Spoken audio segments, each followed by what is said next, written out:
Hi, everyone. Tara Doyle-Enneking. We are here with our 9th Chamber City County Connects You teleconference. Our topic today is reopening the workplace.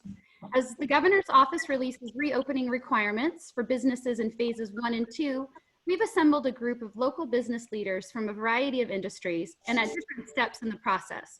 Some are open, others are preparing to open, and they'll talk to us about what they're doing to operate safely and within the guidelines. We will first hear from Shaun Brobak, the owner of Crockett's Public House, Meridian Cafe, and Trackside Pizza. Then we'll hear from Curt Gimmestad, the Director of Operations at Absher Construction, also our board chair. And we have Chernenko Wheatley, Human Resources Manager at Martin Brower, International Supply Chain Management.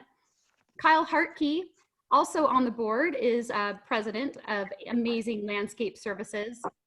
We have Paul Green, who is wearing the hat of President of the Linden Golf Club today to let us know what's going on out there. And Bryan Reynolds, founder, phenomenal guy, all-around guy, Anthem Coffee Company.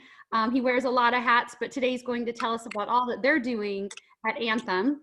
And then we have David Montevideo, who is the leasing director from Cafaro Company out at South Hill Mall, to tell us about what they're doing at the South Hill Mall, also to talk about the great rollout of the Puyallup Farmers Market this past weekend that has now been relocated to the South Hill Mall. So I love it's all our locals. It's got me giddy today to talk about it and hear from you all. I know with these restrictions, requirements, recommendations, wherever we land on what we're calling this, it certainly comes with challenges. So as excited as we are all to open, I know it doesn't come without a monetary burden.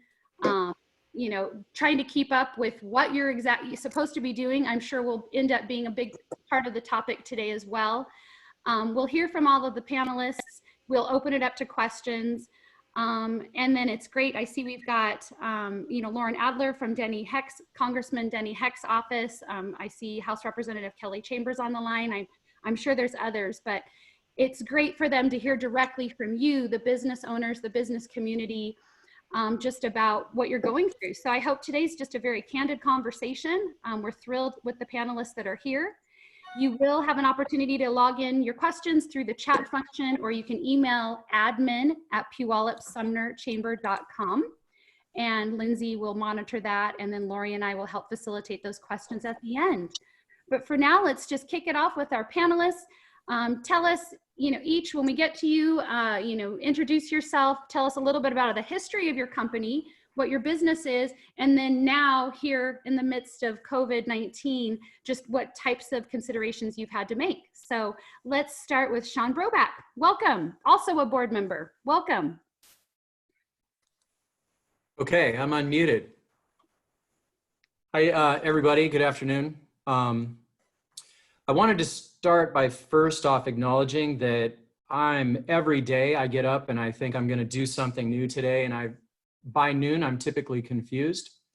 I have a plan and then the plan changes. What I think I'm gonna do tomorrow will change tomorrow and next week. So that's the confusion that we're running into in my industry is overwhelming. So I'll just put that out there first.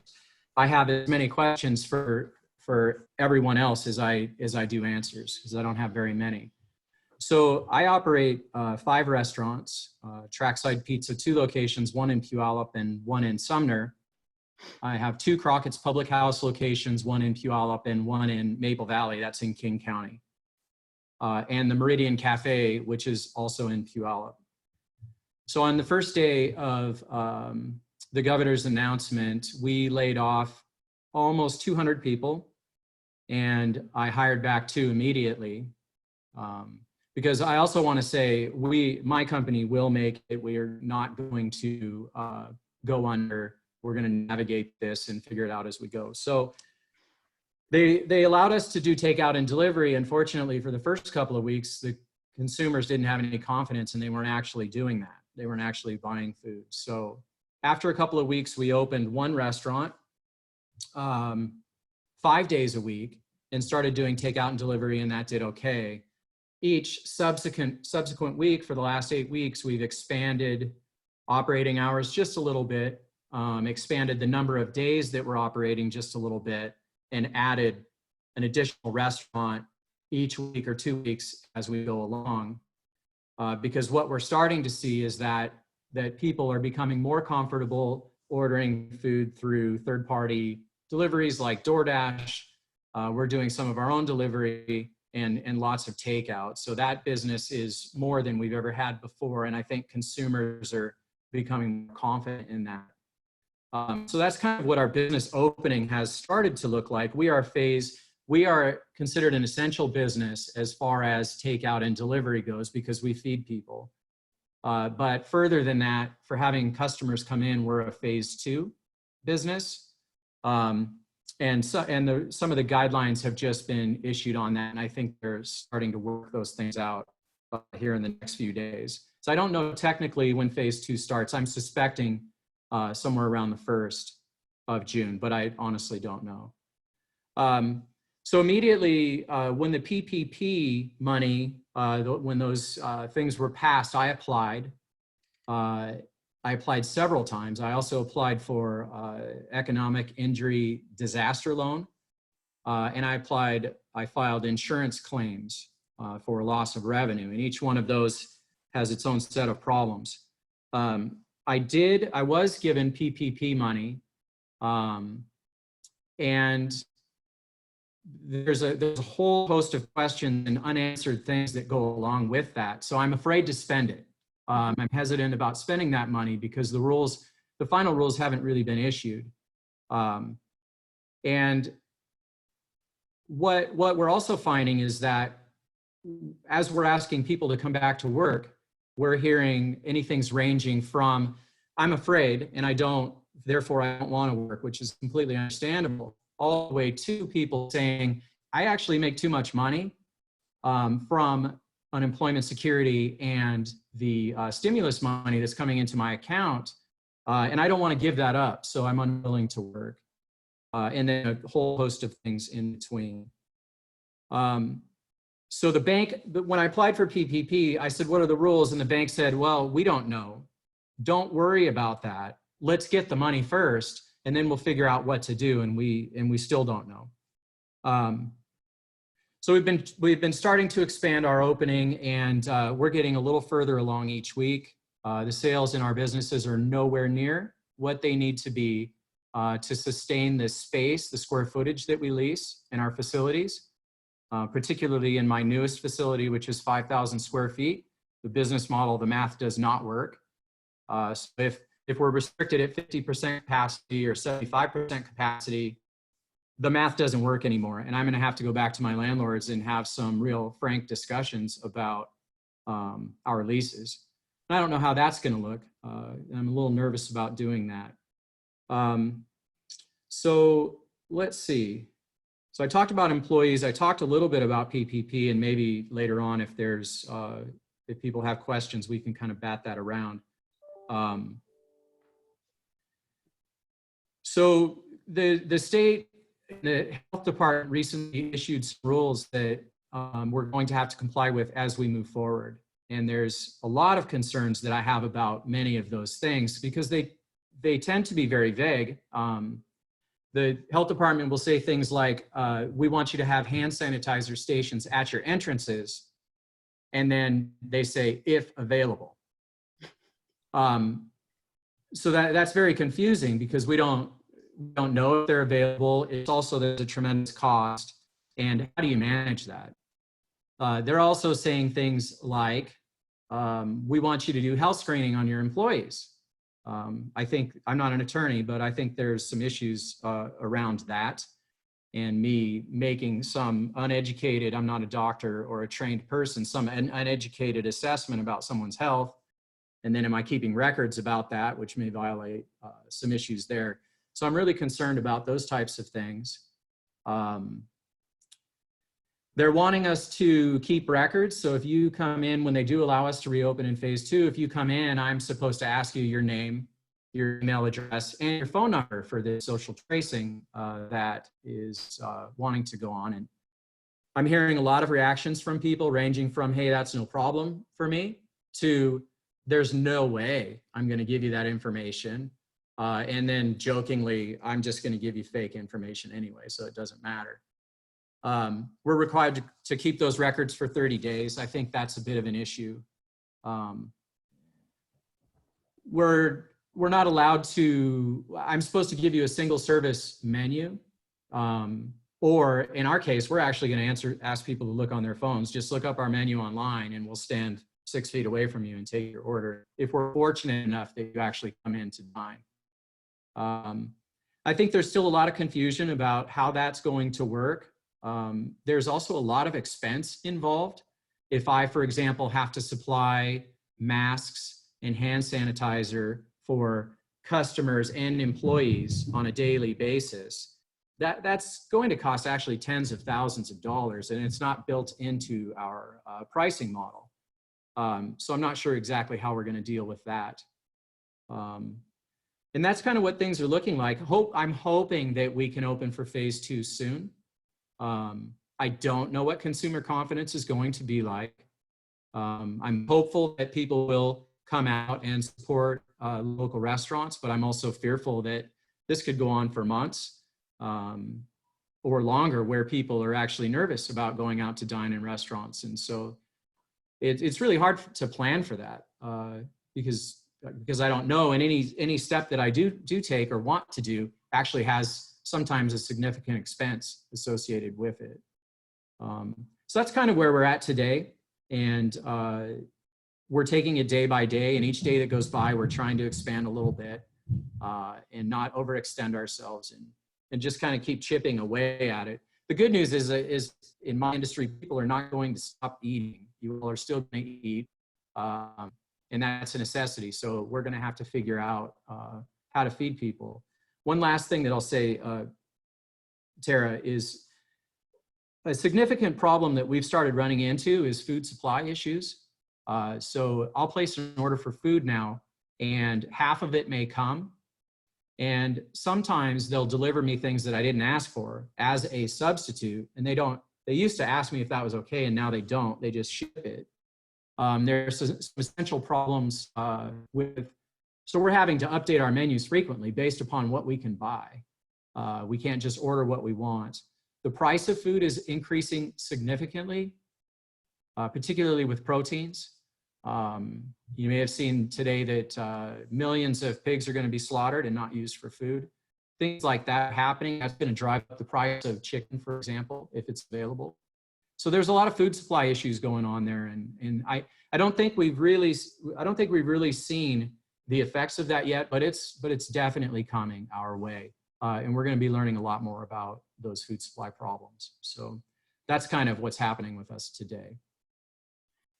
And yeah, definitely good news, bad news, all wrapped into one for sure. It certainly sounds like, the challenges with navigating it are real. And thanks for your heartfelt sort of, candid conversation about that. I know that a lot of us are trying, to help businesses open, but, who's really sitting down with businesses and doing the math? There is definitely monetary implications to opening, as I'm sure. Yeah, absolutely. The reality is that business owners, we're going to have to reinvest in our businesses, as far as I can tell. And that's going to come at the business owner's expense. And I don't know how we pass these things along. I haven't figured that out yet. So when someone does, please share it with me. In your readiness, preparedness, have you encountered, or are you at that stage yet where you are trying to acquire some of these PPEs? And if so, has that been? Yes. I'm fortunate in that I do have some connections from suppliers that I've worked with for years that are helping me to make sure that I have those things. So I am a bit fortunate in that way. I'm able to get sanitizer, masks, all of those types of things. I haven't run into that yet. Okay, great. Well, thank you very much. I'm sure we'll have questions from the listeners, but we will move on to Curt Gimmestad, Director of Operations at Absher Construction. I know that you're one of the first sort of industries where a magnifying glass has been on you, and just lots of changes, and you've spent the better part of the last couple of weeks pulling your hair out about all of it, I'm sure. So anxious to hear from your perspective how that's all going. Thanks, Tara. Again, yeah, Curt here, Absher Construction. Just a little background to Absher. We are an 80-year-old Puyallup, third generation family-owned business. So we've been in the Puyallup area for a long time. 1940 is when it started. This is certainly a unique event and time frame associated with the construction industry. As Tara was mentioning, we've been able to, at least in the light of what is the shutdown and being able to get back to work, have been living the anxiety of ambiguity, not knowing what something means, only to come up with an interpretation, and then a week later to understand that that interpretation was wrong, and now this is how we're going to behave, and this is how we need to conduct business. We as a company started to, the week of March 16th, we actually decided, before the shutdown actually came on March 25th, to split our company apart, if you will. Our main office over here on Shaw Road here in Puyallup, we sent everybody home. Starting that week, we decided that only a few individuals would come into the office associated with what was the home office, and we split our project teams up as well. We left our superintendent, some of the frontline folks on the job, and sent administrative staff home so we could just immediately stop any opportunity for cross infections with anybody that might inevitably, if somebody did get infected, shut our job down for those projects that were deemed essential come the March 25th timeframe. So we jumped on it early, March 25th, when things started to shut down, where there was some understanding about what we could start working on or continue to work on. That changed within a week. But we got our protocols in place associated with using masks. We've got a really good education about what masks are, what they can do, what they can't do, what is allowed from labor industries on our behalf. On April 24th, what was the Phase 1 amendment to the proclamation 2025 came out of the governor's office that allowed active construction projects to restart. So there were some that were deemed essential. A couple weeks earlier, on April 24th, they allowed other active construction projects that had been shut down to start back up again, with a whole nother level of protocols that were put in place. Along with that proclamation came out a list of 30 items that had been developed from a roundtable of industry professionals, I'll say industry associations, along with the building trade executives and some of the head of the building union entities in the state. The three biggest components of those protocols that we hadn't already implemented was the use of face masks of everybody on the job site, utilized 100% of the time. We had to implement the use of a full-time COVID supervisor. So on all websites, somebody has to be out there managing the implementations of all the protocols that are in place and make sure that we're abiding by those protocols. So we had to name a COVID supervisor. On all of our projects, for the most part, we ended up having another FTE on the job. Along with that, 30 items, one of them was that we needed to screen every employee and every visitor on the job site. That include a myriad of questions that had to be asked about contact outside of others that may have been infected or prospective infections. And we had to take the temperature of everybody coming onto our job sites. That was on April 24th. By May 1st, 5 days later, 5 business days later, we had to have that in place. as Tara was mentioning, pulling our hair out. We did a lot of work in order to put our protocols in place. And we've actually had implemented a protocol, and it's called our COVID-19 Exposure Control Mitigation and Recovery Plan. It goes through all the measures that we have to put in place, how we're going to put them in place, and the plans and means in order to actually carry that out.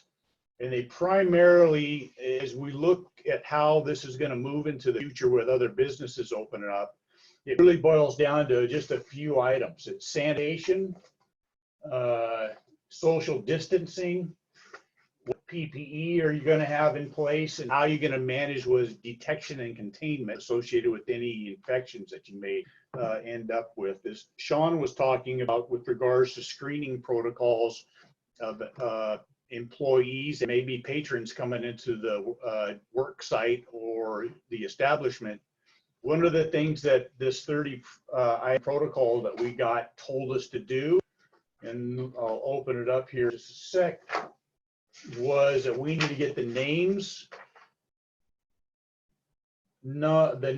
phone numbers, email address of all the workers and visitors on every job site. So as we were screening them, asking them the appropriate questions, as well as taking their temperatures, we are supposed to be logging all that information. When the amendment to the proclamation came out, that particular item, though it was asked of us, was told that it was not enforceable. So on the letter from the governor's office, even though they asked us to go get names and number, email addresses of everybody, what they did tell us is that particular gathering of information, if L&I came out to job sites, was not enforceable. So to somewhat say it mildly, we probably don't have every phone number or every email address associated with everybody coming onto the job site, or we could go get it if we had to. What else? PPP, as Shaun was talking about, we did the same thing as a business. We submitted for a PPP loan. We got the money, and here over the last week, as we've been evaluating what further rules are being implied and put out associated with those loans, we are flip-flopping right now about whether to send the money back or keep it. And so we're still working through some of those challenges, but to say the least, the rules keep changing about what might or potentially is forgiven and how that might work relative to the employees you're able to keep working. The other challenge that we've had, and we can ask further questions later, is again, as Shaun was talking about, from a labor force standpoint, is getting people to actually want to come back to work. Most of the workers that have come back from a labor standpoint want to, but there are those out there that said, nah, I'm making more money sitting on unemployment. That's kind of the big picture for Absher construction. Right now, even though that all of our construction projects are operational, well, all but a couple that decided just to shut down from a finance standpoint. Our main office over here off the road, we do not have everybody back in our office yet. We are going through those plans as we speak now, trying to decide about who we would like to have back in the office and how or where we may be able to keep people working from home. And what we've learned, that we can get a lot of business done even from having people work at home. Yep.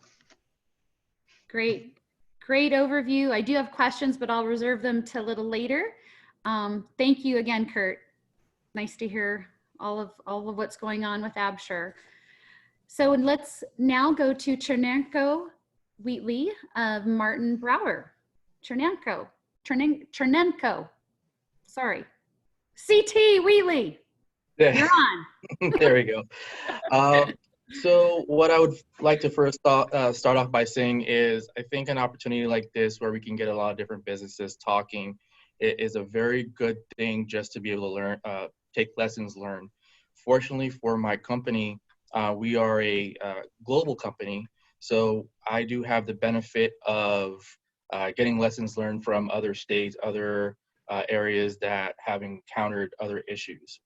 One of the things that we did for my company, so Martin Brower, formerly Golden State Foods out here in Sumner, we basically, we're the main supplier for all of McDonald's. So every McDonald's that comes out of this distribution center in the state of Washington, Western Montana, Idaho, comes out of here. So that's what our main business is. So what that means is we do get our inbound suppliers coming from California, coming from Idaho, Nevada, Canada. We get product from all over. So we have struggled at times where we had vendors that didn't want to even come in the state when everything started off, where we were listed as the hot spot originally. So there were some growing pains at first. But what we did, we started off, our center was actually the first center in the company where we did on-site temperature testing. So I want to say March 23rd, about there, is when we started the whole temperature testing piece. Basically, we have a nurse on site where there's screening questions. So anyone who has a temperature or multiple symptoms there with COVID, we would make an educated guess. Basically, the point is to keep everyone safe as possible. From there, routinely, we wipe down all the high touch point areas. We would use sanitizing fog for, let's say someone comes in with a cough or fever that day, even though we may have sent them home and not enter the facility to work to expose the rest of the workers, we would still sanitize, use sanitizing fog the room. So this way it gets as much of the surface area as possible and air out the room. So this way the air is clean and clear. In addition to wiping down high touch point areas, we have an outside vendor that does our cabs as well for our tractors. So all our tractors are cleaned down after every route. For our inbound carriers, the way our interactions work is they use masks and gloves. Our receiving clerks use masks and gloves whenever they take paperwork. As a matter of fact, when they take paperwork, they'll spray down the paperwork so to kill whatever is on there, whatever virus is on there, and then they'll lay it out and let it dry out. It is a union environment, so I can't say that we just unilaterally decided to go down this route. It was a larger conversation that happened. So there needed to be buy-off before we did that. So we, made some stipulations, but ultimately it's for the greater good of all employees. Since then, it is not a cheap venture at all to have the nurse on site. I could say that as a fact. It is not a cheap venture. For McDonald's, while that is our customer, and I can't really talk about what in their situations look like, you can tell by, like, for example, there's a McDonald's, I believe, in the Bellevue Mall. Well, that mall was shut down, so that means that store shut down, which means, by virtue of that, our volume has gone down. So, we have had the same unfortunate events where we had to lay off folks. As things are opening up, we see volume picking up a little bit more. So fortunately, we've had the opportunity to at least call back 2 people so far. They've come back, so we're really glad for that. We're really hoping that volume continues to pick up so we can call back everybody else. But day to day, everything is touch and go. When the stimulus payments came out, we saw a huge spike in sales, and everyone was kind of hustling and doing what they could. But then the very next week, sales immediately dropped. So with that, it wasn't a good tool to use to say, okay, it's going to go up, it's going to be steady, we can call everybody back. We took we cautious, we took our time, we saw that things started to back down. So every day is not the same. We take it day by day. So that's one of the things I would say that is the only struggle for us. Granted, costs are going to be a number one struggle for everybody, but really is knowing what it is day to day, what it is for someone to come out their house. We did have some people that, like the other panelists that mentioned, were uncomfortable coming to work. So we offered them to take a personal leave of absence where they had job protection. One of them decided to come back. The other one decided to resign. But other than that, that's basically what we do. We have a lot of measures in place. Our break room, there's maybe 6 seats total now, that where 20 people could have sat, now maybe 6 people at max can sit in there. We have somebody who is the enforcer as well, to manage the 6-foot rule, and he walks around, make sure people are 6 feet apart. It's not a fun job. He feels like the constant bad guy, but we did have to respond to an L&I complaint that we weren't following rules, but we took pictures. We did everything. We were in compliance with everything, and we were able to show it very much. We can tell that it's the fact that some folks wanted a little bit more that we couldn't offer, but yet, at least we were still in compliance. And that's us. Yeah, sounds like the utmost of care and caution for sure. I think you bring up a great point. I could see a value in having industry-specific roundtables where we're doing this and just sharing where we're all at the same stage, because you're going to be at the same phase together trying to figure it all out. So I would suspect you'll see programming like that starting next week. That's how we do things in this rapid changing world. Okay, so next let's hear. Thank you again, Chernenko. I really appreciate it. Kyle Hardtke, Amazing Landscape Services. I have watched video of you retrofitting your rigs to better respond to the way you're supposed to do business. So we'd like to hear from you on that. So yeah, thanks for having me, Tara. Yes, I'm Kyle Hardtke with Amazing Landscape Services. We are a small landscape service company that takes care of properties, commercial and residential homes in Puyallup, Sumner, Bonnie Lake Taps to Hawley neighborhood. Pretty small operation. We have about 20 to 25 employees and myself and an office manager to kind of help guide the administrative side of this. I would say that part of it has been super challenging to be able to keep up with, like Shaun mentioned earlier, all of the changes and how quickly things are coming at us, and the different all the different changes. And as each day it's something new and some new requirement or some new information from the governor and so on and so forth. And so that's been super challenging for us with such a small operation to keep that figured out.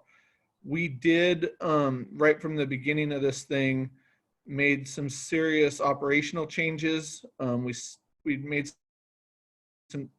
changes like staggering our start times for our crews and putting each crew into a specific vehicle. We used to run crews of 3 oftentimes, or 4 people in the truck, and we limited that down to 2. We made changes like that truck and that crew and those people stayed together all the time. So if something was to break out, we could isolate that vehicle and that team, send them home, and deal with a smaller portion of issues as opposed to it running rampant through our company. We made changes like moving the guys' check-in and check-out area for the day out to the edge of the shop where we can roll up a door and have free-flowing air. And then certain changes like that. We have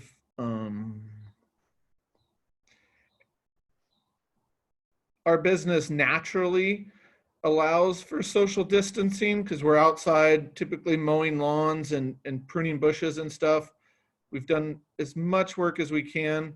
We have a very Hispanic workforce, so translating a lot of the information, especially medical type translations, is really hard for us because there's different there's different dialects of Spanish, and a lot of that medical translation comes across differently, and those guidelines and and I don't personally speak Spanish, so I rely on one or two of my key employees to help me with that. And so are they even picking up what's coming through and translating it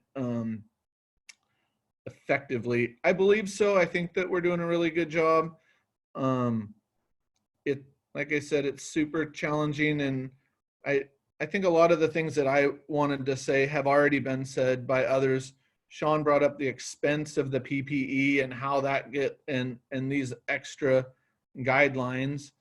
When we were sending out guys in, 3 or 4 guys in one truck, I've bought 4 trucks since this thing started to be able to keep people spread out and keep our operation moving as safely as we possibly can. I don't know how that, I'm still not 100% sure how and where that expense gets absorbed over the course of a year or 2 or whatever. We're just doing everything we can do to maintain and keep people's places safe and free from insects and rodents and stuff like that by keeping their places under control.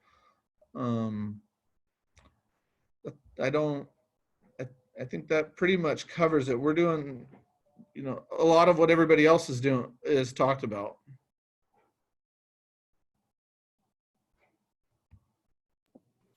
Excellent. Well, thank you for your amazing work at Amazing Landscapes. Appreciate you being here today to share that with us, Kyle.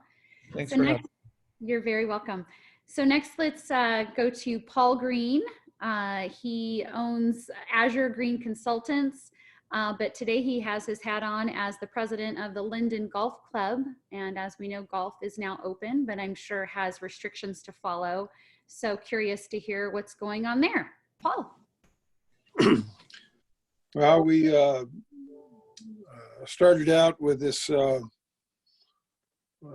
stay-at-home order with following the guidelines for exercise that were exempt from the first order, and we had a lot of pushback on the exercising on the golf course. We'd close the clubhouse and all the sails, and taking out the flag sticks and the tees and the rakes out of the sand traps. But we did allow members to exercise on the course with their golf clubs, and we got some complaints from neighbors, and had dialogue with the police department, and explained how we were conforming to the exercise, allowed exercise restrictions. That went on along until May 5th, and on May 5th, the governor issued about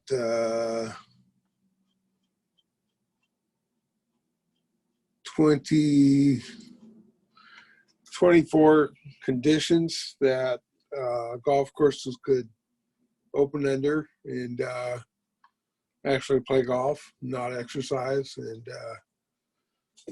we've been following those since then with some difficulty, but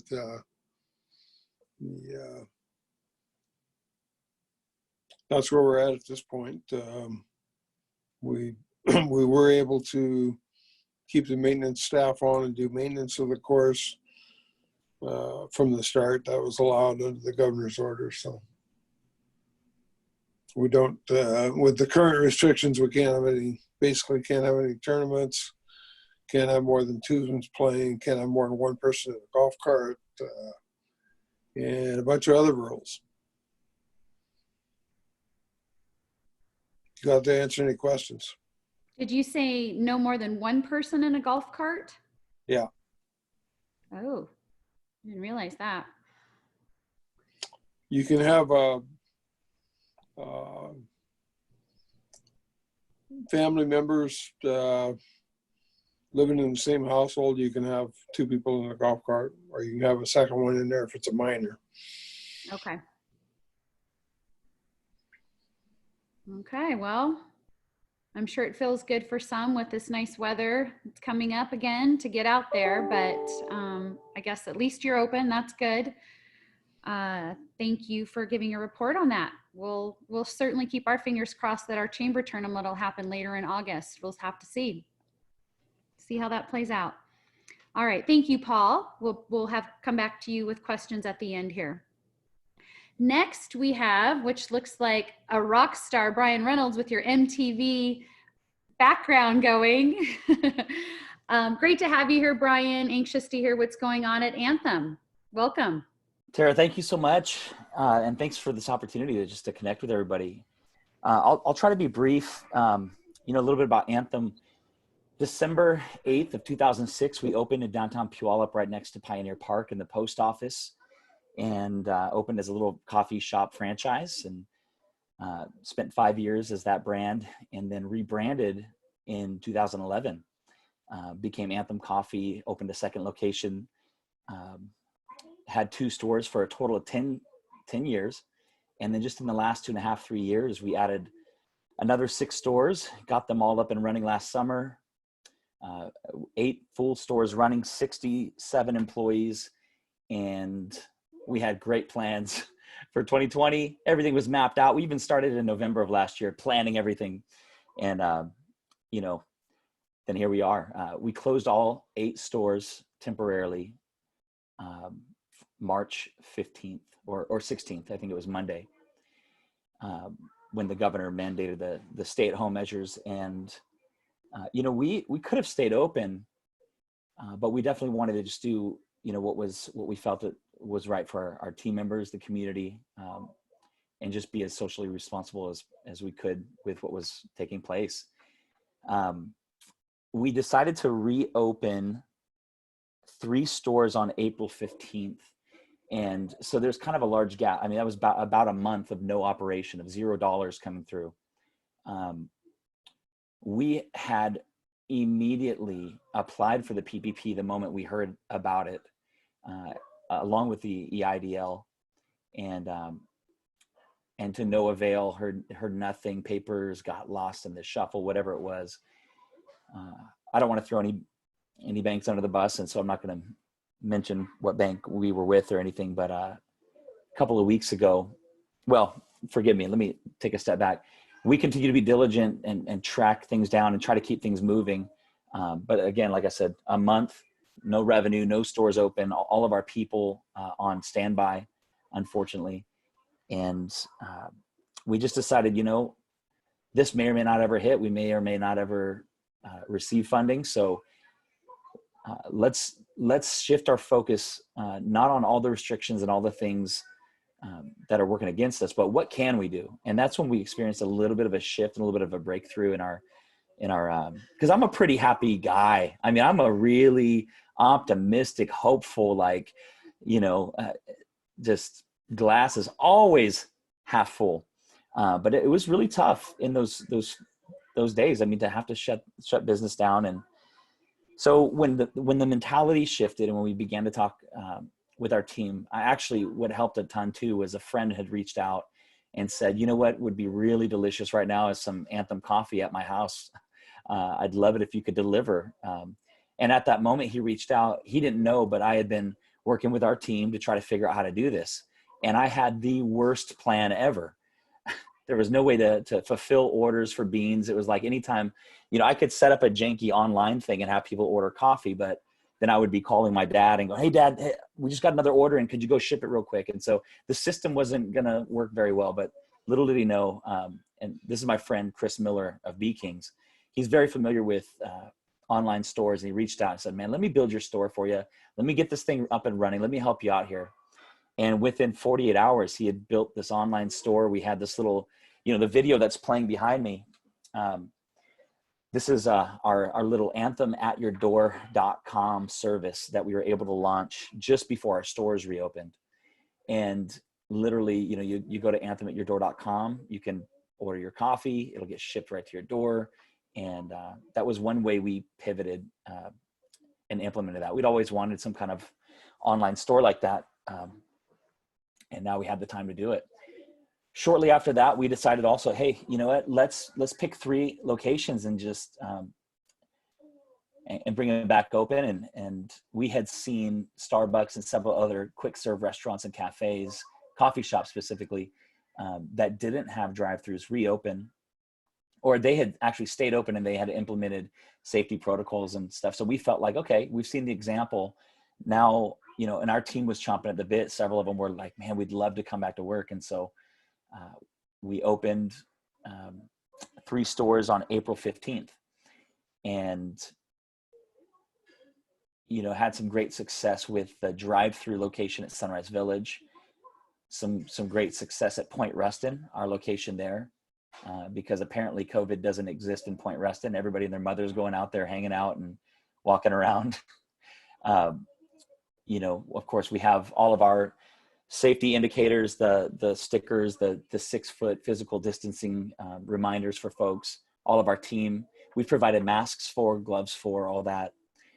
And then we're wiping every surface as often as possible and just really trying to make an effort to stay super clean, super safe, and open. May 6th, let me roll it back a tiny bit more, actually. 2.5 weekends ago, I was hanging up a now open banner at our downtown Puyallup location, our flagship store, mind you, which is just oddly enough, downtown Puyallup is it almost reminds me of 13 years ago when we opened. Just pretty bare streets, very little traffic, not many people out and about, just really quiet. Hanging up a banner, and a gentleman came in with his family to grab coffee. His name is Brett Willis of Heritage Bank. And he said, Bryan, how's everything going with the, requesting loans and the PPP and all that jazz? And I said, not good, Brett. He said, well, if there's any way I can help, reach out. And so that was a Saturday. Sunday went by, Monday went by, Tuesday came. And again, we had still heard nothing from the other bank that we had filed and had a banking relationship with forever. Had heard nothing. Tuesday comes around, I email Brett. Brett responds, and within 20 hours had secured funding for the PPP, which helped us to have the ability to bring all of our team back. And our team was so excited to come back. Our baking team, all of our players. And so May 6th, we were able to reopen all locations, get our bakers and our kitchen team back in action, making food to distribute to all of our locations, our delivery drivers as well, who run between the locations for things. And so we've been operational, as fully operational as we can be since then. And I'm just so thankful that we were able to reemploy our people and serve the communities that we've invested so much in over the last several years to get these locations where they're at. And it's still, Shaun nailed it coming out of the gate with his, what he shared. We're facing all the similar challenges as well. And, we're hope-filled. I know that this is going to last for quite some time. I don't think it's even if we can open to 50% capacity within the next week or 2 weeks or 3 weeks, even, I believe it's going to be potentially years until customer confidence is restored. I think there's ways that we can encourage that along, but at the end of the day, there is just, we're down probably 70, almost 80% in sales at the majority of our locations. Our flagship store is like, we have 2,200 square foot at that location. And it's like, what we're doing, we could do in 200 square feet, So when it opens 50%, how's that going to look? We're thinking of so many different ways to how to pivot, how to maximize the locations that we do have in terms of, do you put a tent out on Pioneer Avenue and right in front of our space and just have people drive up and place their orders as if it were a drive-through? It's like, who do I have to clear that through with the city and, to make something like that happen? Same thing at a few of our other locations have the ability to do some kind of curbside delivery. In fact, last Saturday even, I was suited up in a green jacket and my megaphone out, and I was waving at every car driving by. And I always promised my team, like, if it ever came to it, I'd be there. I'm not ashamed of putting on a bean suit if I have to, and reeling in business. And so I was able to wave a couple cars in that wouldn't have stopped otherwise. I pulled right up on the curb. I had an iPad, a contactless chip reader, took their order, had the mask, the whole deal, went to town. And it was interesting, the feedback, because one gal shared that she hadn't been out of the house in 2 months. And she came specifically to pick up the pre-ordered croissants that we had done, courtesy of the Workshop Bakery. But she said, you know what, I feel comfortable ordering from you because you're wearing gloves and you have a mask on. And, you know, then there's some people that doesn't matter to them at all. And so, you know, you have the whole gamut right now. It's just very interesting. I relate a lot with what you said, Shaun, too, just about as information's coming in, we're planning and scheming and trying to, you know, game plan for the next day. By the time we're about to implement it, new information comes in, or, you know, just the sheer cost of trying to implement something holds you back from being able to make progress. So, man, just thankful to have this, you know, all these faces, see all these faces here, all these people represented. It's just really nice to know we're not alone. We are all in this together in varying degrees, and, you know, learning from each other and hearing best practices, and how do we continue to grind and love and serve people. You know, our mission, heroic hospitality, it's going to look a little different in the future, but we're even thinking about how do we have people place their order, you know, virtually, and talk to a barista to instill that level of confidence that, you know, I want my 187 degree non-fat triple shot, you know, not too sweet, only 2 pumps, that, you know, being able to communicate it and convey it in such a way that still has the human interaction side of it. So it's an interesting world we're living in, guys. Yeah, that's kind of the overview of where we're at today. Well, you're on it, and your heart always shows through your business and your love of the community. And I know the community here loves you back, as you know. I also was touched to see that Heritage Bank that kind of came to your rescue. It was sort of a full circle for you, as your very first job, I hear, was at that bank. Yes, I was a bank teller. Yeah, I took money in and cashed checks for people and made deposits. And then what's fun is a few years later, when we had opened our coffee business, those same people that were cashing checks and making deposits were, you know, now paying me for coffee. So it was kind of fun. Yeah, you got the love right back. Nice. Yeah. Full circle. Well, thank you so much, Bryan. Appreciate your words. All right. So now we are on to David Montevideo. The mall is not open as we know it, but they have definitely been helping others in the community, AKA Puyallup Main Street Association with the Puyallup Farmers Market. Also started with some curbside deliveries, I believe, in retail. So anxious to hear from you, David. Well, first of all, Tara, coming in last after this lineup of finalists is very unfair. So we'll have to talk before the next Zoom meeting. That was really impressive testimonial and experiences. I want to thank everybody, because it was obvious to me that it's not difficult, that it's very difficult to relive the experiences they've already had. And we'll be telling these stories for a very long time after, and hopefully there'll be some happy endings there. South Hill Mall is owned by Cafaro Company. Cafaro is a family-owned company. They own 30,000 30 million square feet in 10 states. And in some of those states, we're seeing our malls open for business. Tennessee, Iowa, Ohio, Virginia's coming online, and some others are poised to open. And where they have opened, there's been a small number of the tenants that have opened, maybe 20% if at a good center. But those reports that we're getting from them, and we're talking to them every single day, have really been giving us a lot of reason for optimism. So it's tough for a store to ramp up, because a lot of these states are getting the go-ahead to open without a lot of notice. And if you're a retailer, chances are the merchandise you had in your store when you closed is not the same kind of merchandise you want to be showing your patrons when you open. So there's a lot of restocking and re-merchandising that needs to be done. Our Hallmark store has been in the mall almost every day, fulfilling online orders, and then restocking because as they miss Mother's Day cards have to go away, and now they're thinking about Father's Day. So we do have a little bit of activity at the mall. Aside from Target being open for business, Dick's Sporting Goods providing curbside service, Game On providing curbside service, Lens Crafters, Pearl Optical still servicing their customers as an essential business.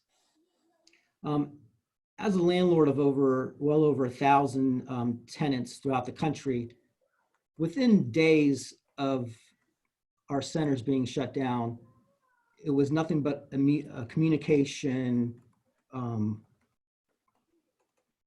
deluge. I mean, every one of the real estate agents that work within the company, including myself, were responsible for making sure that we contacted all of the tenants that we had represented.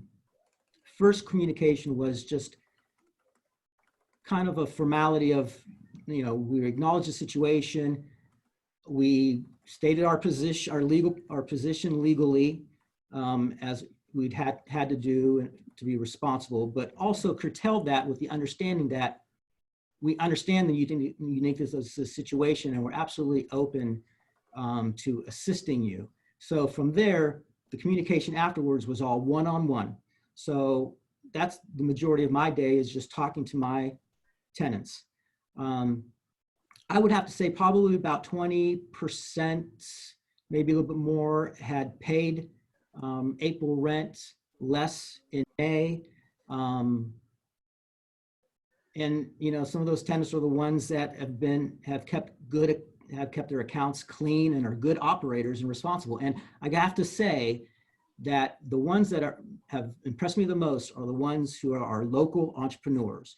There are local owners who have 1 or 2 shops in the region, and those are the people that really kind of stepped up, which is really very impressive. So Shaun, kind of going back to you, there's a lot of things that have come up in these conversations with our tenants. Anything from rent abatements, where we're forgiving rents, to rent deferrals. But it all stipulates on what's that tenant been like? Have they been a good, responsible tenant? Have they made all the efforts to seek relief that's available to them? And that's one of the pieces that we communicated to all of our tenants. Anytime there was a new relief program to advertise, like the one Tara shared with us from Pierce County, immediately rolled that out to our respective merchants so that they could take advantage of that. But, you know, we found a lot of success, depending on the leases, a lot of them have a lot of bells and whistles.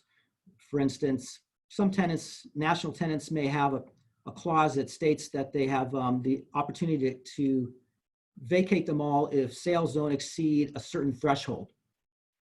Well, if that's a tenant that wants something from the landlord in regard to rent relief or deferral of rent, that might be something that we would negotiate as part of a trade with the tenant. So we might provide a deferral of rent or abatement of rent in exchange for them removing a particular clause from their lease. Ultimately, what we're looking for from our tenants is the opportunity to extend leases. We want our tenants to be in the center longer. So oftentimes the discussions, and I imagine Cynthia is probably familiar with this at Sunrise, are about what can we do to help you now, and can that include you providing us with some additional lease term at the end. And I've been really happy that the conversations have been really fair-minded for the most part, because everybody's understanding that nobody's coming out of this as winners. It used to be win-win was the moniker for a good deal, and I'm not sure that's true now. It's I lose a little, you lose a little, and maybe now we have a fair deal going forward. As a mall, some of the things that we're working on right now is a program from our marketing department called Emerge Stronger. It's a tenant toolkit that we're distributing to our mall merchants. That communication's been a little challenging because oftentimes we work directly with the managers, and if they don't have current contact information, it's hard to get the information to them. But in essence, it's us sharing with them various opportunities to promote their opening when that does happen in the form of in-mall advertising and various social media resources. And none of this is at a charge. So if the tenant's in a good standing tenant, then these are all things that we're doing for them for free. A piece of that is also a program called Mall to Go, which is a curbside service program where a merchant can contact the store, make an online purchase or on the phone purchase. They come to the center, they go to a color-coded part of the parking lot. They park in a stall that's also identified by a number. So you roll onto the site, you go into the red lot, you park at the red lot number 20, you communicate with the merchant or the merchant contacts you, where are you? And then the merchant is delivering the merchandise to the car at that designated parking space. In terms of how we're operating, we're expecting that there's going to only be a certain percentage of occupancy permitted in each of the stores in the center. We're prepared to tell those tenants who might not know what that number is. So if you're a 1,200 square foot space and we're at 50% occupancy, we're already doing the homework to understand how many people you're allowed to have in your store. We're not going to be policing our tenants closely. There's going to be plenty of people out there doing that for us, but if there's something glaring that we notice, we'll step in and we'll do our best to counsel them on the matter. And of course, we have a lot of employees ourselves. We furloughed people at all of our shopping malls. We furloughed people at our corporate office.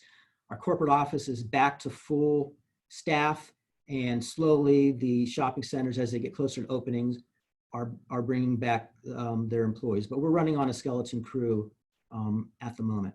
So we're keeping close eye on the news as it rolls out in each of the respective states where we operate, and are doing our very best in reacting very quickly. And still at the end of the day, we have to communicate with the people that we're working with, whether it be our merchants or employees. We think that's been the key through this whole problem. That's all I have for now. Great. Well, I know that last weekend was a big weekend for your parking lots. Thank you, Terry. Yeah, I mean, we have it's a weird feeling going through a concourse the size of ours, and it's just kind of being dark and desolate. And then you have 80 acres of parking lot out there that is empty, and it's really sad. And quite frankly, I think it's the farmers market that did us the favor in giving us the opportunity to work with them to be able to provide a temporary location. We know it's never going to be what they're accustomed to experiencing downtown. Those days will come back. But in the meantime, we're really happy to be a partner with them in the interim to give those vendors the opportunity to sell and for the patrons the opportunity to buy. And we have Carrie on the line. I know he was extremely appreciative. Carrie, I know. His staff has been awesome, by the way. Patty Villa and her crew. Can't say enough. Awesome. Well, thank you very much. I know we're at our hour. That being said, I want to take advantage, at least for a few minutes here. We've got a lot of our elected officials on the phone that I'm sure appreciated hearing this information firsthand. So I want to give them an opportunity to ask any questions while you're here, or provide any relevant update to some of the things you might have said. And maybe they have some answers. I know there's a couple of questions too. So let's just kind of quickly go through that so I can be very mindful of your time as well. This has definitely been one of my favorite panels, so I'm a little okay we're running over, as I hope you are, but we'll try to cruise through it pretty quickly. So I guess I'll first ask Congressman Heck's office, Lauren, is there anything that you want to comment on or have to say to the group? Thanks, Tara. I would just recommend that folks, I wrote this in the chat, but folks, if you have questions about the PPP or the EIDL or any issues, any federal issue that you have questions on outside of anything related to the SBA, our office is happy to help with. Obviously, the PPP and the EIDL is top of mind. And I know that likely if you have had issues with the SBA and you've tried to get through to them, it's probably a little bit bonkers. And so we would be happy to take a closer look. We have a direct line with the SBA, especially the local leaders in the state, and we'll work diligently to obtain some answers for your specific situation. So I'll drop my contact info again in the chat, but please utilize us. And this was very informative, and really appreciate everyone keeping their shoulder to the wheel. Thank you. You know, I would, we've got a great panel lined up for next week. It's a MultiCare's healthcare panel, but following that, if there is a particular contact at SBA that can really help us break the code of PPP, I think that's what we heard from a number of folks, is just the different interpretations and liabilities associated with that. Perhaps your office with that direct contact might be able to connect me with the most appropriate person to bring on this. So I will follow up with you on that, Lauren. You bet. All right, so we'll just kind of county. I know we typically have Betty Capistani or Gary Westcott. I think I have 3 or 4 screens going here. I'm losing track, but if you're there and have anything to say.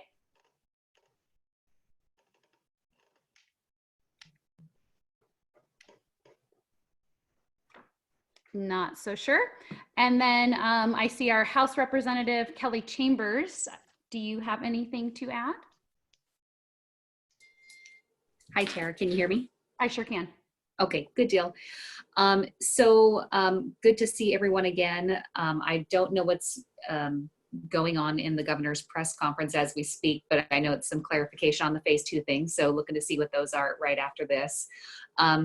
You know, I've talked to a lot of businesses this week that have gotten the PPP approval, so that's good. You know, I have a contact at a local bank that we've worked with that I know has been reaching out to me to see if we have anybody that is still not gotten theirs. So there's a, you know, just a little bit of window of opportunity left here by tomorrow to get people the funding that they are seeking. But everything that's been covered by the other businesses in this call, with the dilemma that you're facing of the cost to reopen things, the capacity issues, if you're only able to have, you know, 50% capacity, that those numbers, you know, just may or may not work out for your type of business, and you know that best. Issues with you know, employees, some afraid to come back to work, some more comfortable to stay at home because the unemployment is more. So everybody's kind of in the, you know, dealing with those same types of issues. Typically I want to know from somebody that if you are a business struggling with those issues, are you part of a larger association that is kind of comprising and tallying those issues?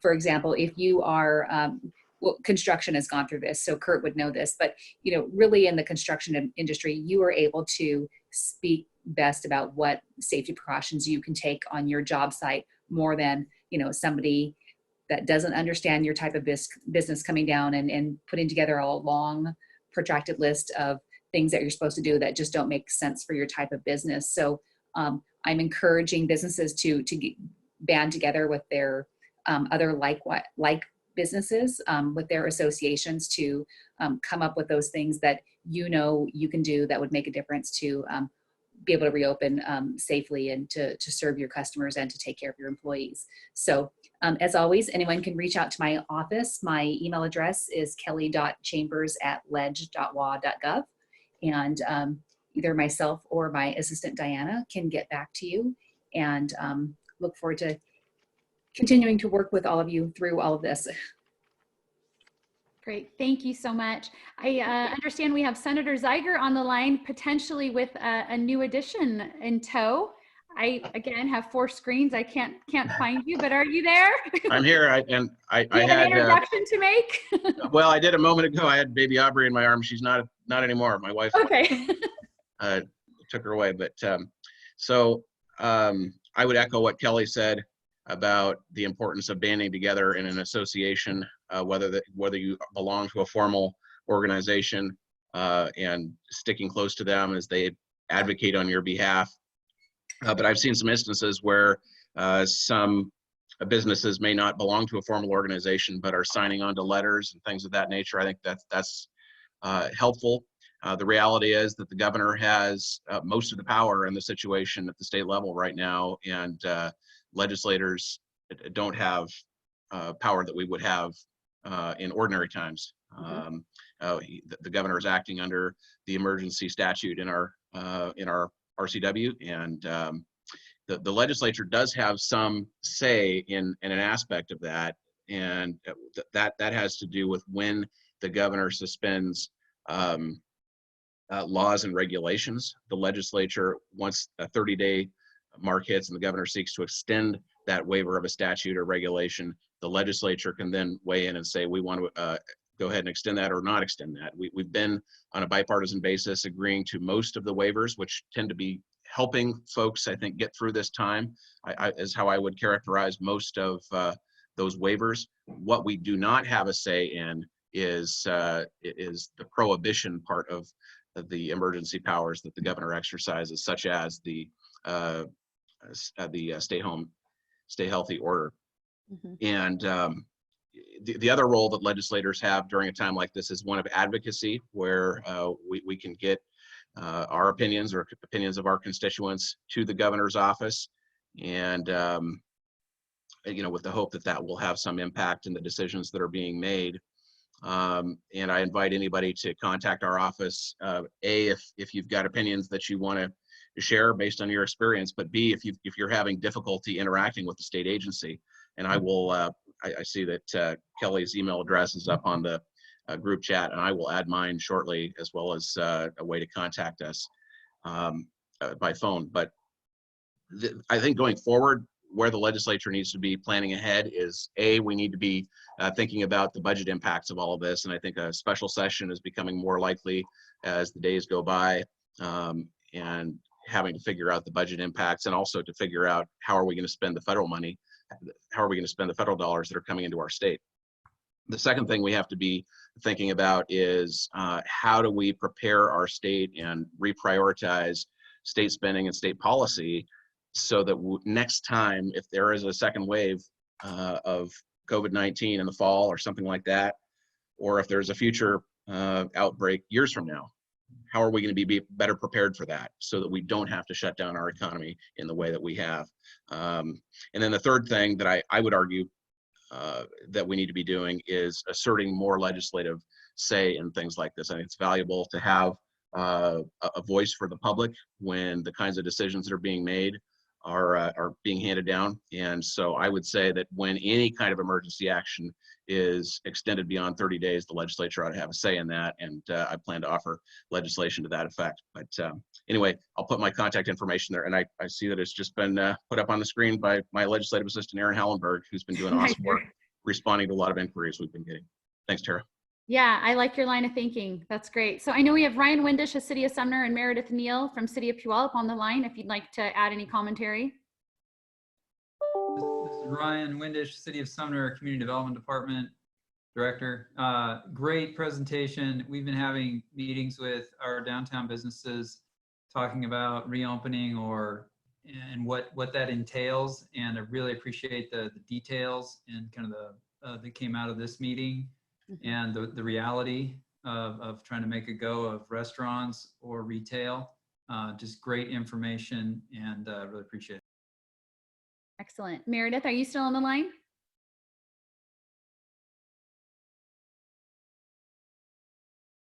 I know we've run over. There's two quick questions I want to make sure we get asked. I know that one question was of the panel, are any of you doing any antibody testing? No.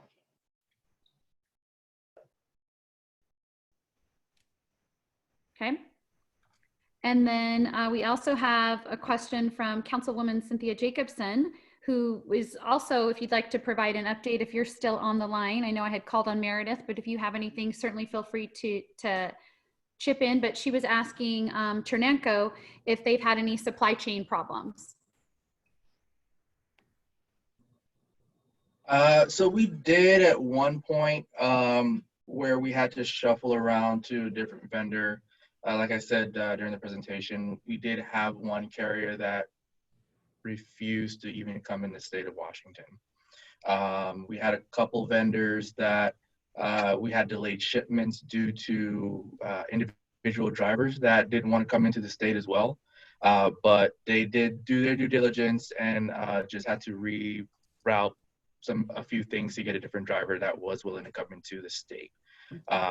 Things have gotten a lot better now to where we need to be, but as things change, even as we talk about like the meat shortage is a great example.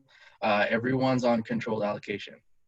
Literally everybody's on controlled allocation. So we're doing the best we can to work with our vendors on our end, but no perfect system right now. Yeah, yesterday's manufacturing industrial reopening strategy that we had with the group Exponent was interesting. Toy Smith was on talking about, you know, when you're trying to sanitize hard plastic tops, packaging, covering, you know, what do you do with some of the cardboard packaging? And so just, I mean, there's just so many considerations to make with supply chain management that, again, back to pulling your hair out. There's a lot going on there. Again, certainly sounds like Martin Brower is ahead of the game and doing great. So I commend you for that. Anyone else? Councilwoman Jacobson, did you have something to add? No, I don't. My heart is with everybody. Just if there's anything that the Puyallup has control over, that you can contact any of your council members. I was just putting something up on the chat for that. Thank you. Hey, Tara. Yes. Curt. Hi, Curt. One comment, there was a couple comments mentioned about the public awareness of what's going on and some of their propensity to want to call somebody if they feel like something not right, whether that's either right or wrong.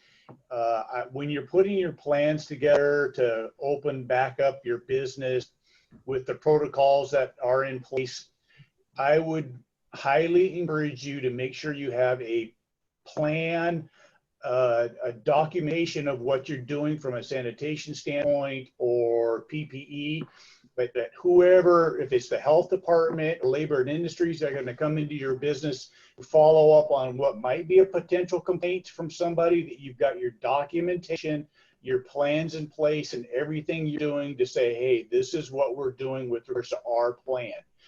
We have, as I mentioned, we've developed our plan and protocols, and we have that on all our job sites.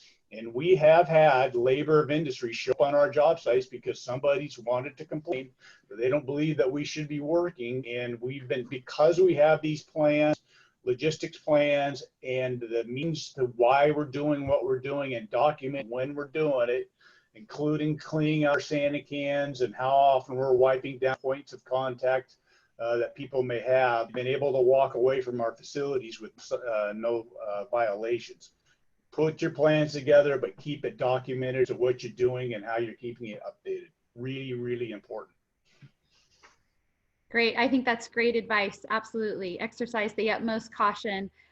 Yes, there is a bit of a watchdog, easy fill in a form on Inslee's page. So there's that also to contend with, right? Hey, so appreciative of the panel being here today. Again, you know, real people, real hearts, sort of grappling with the best practices. We appreciate it. I hope we all in return will give you the business you deserve. Thanks again for being here. Again, next week we'll have multi-care healthcare panel with Dr. Mark Mariani, also a COVID expert, I think Brett Thomas, who is assigned at multi-care for that. And we'll get to meet our COO at Good Samaritan, Jim Beatty, as well, along with Monica Hurley. So great lineup there. Thank you all for being here. We will most likely invite an industry to speak to our back to work task force next Thursday at 10. I think that's probably a good avenue to hear from industry specifically with that group. So stay tuned for that. Thank you all so much for being here. Appreciate it.